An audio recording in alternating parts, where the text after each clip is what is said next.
আমার দেওর আর শাশুড়ির রিকোয়েস্টে বানিয়ে ফেললাম দই বড়া। তারা খুবই পছন্দ করে দই বড়া, তাই জন্য বেশি দেরি না করে ঝটপট বানিয়ে নিলাম। এখানে বিউলির ডাল প্রয়োজন। আমি এখানে ৩০০ গ্রাম বিউলির ডাল নিয়ে ভালো মতন ফেটিয়ে নিয়ে লঙ্কা আদা কুচি দিয়ে ভালো মতন ফেটিয়ে নিয়েছি, দিয়ে পেস্ট করে নিয়েছি। দেখুন পেস্টটা এভাবে বুঝবেন যখন ভালো মতন পেস্ট হয়ে গেছে, জলের মধ্যে দিয়ে চুবিয়ে নিলে দেখতে পাবেন যে ভেসে উঠেছে, তাহলেই ভাববেন আপনাদের এটা হয়ে গেছে। তারপরে ভালো মতন ভেজে নিয়ে হালকা ব্রাউন কালার হয়ে গেলে এখানে জলটা উষ্ণ গরম হলেই তারপরে দিয়ে দিতে হবে মৌরি আর হিং, দিয়ে জলের মধ্যে ভিজিয়ে রাখতে হবে একটু ঠান্ডা হলে। তারপর আমি এখানে দই বড়াটা আপনার যার যা পছন্দ চাটনি অনুযায়ী দেবেন।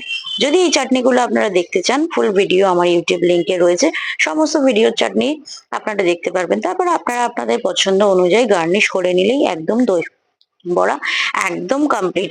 আমি তো এই স্টাইলে করেছি, আপনারা কোন স্টাইলে দই বড়া খেতে পছন্দ করেন তা অবশ্যই কমেন্ট বক্সে জানাবেন। বাই বাই বন্ধুরা।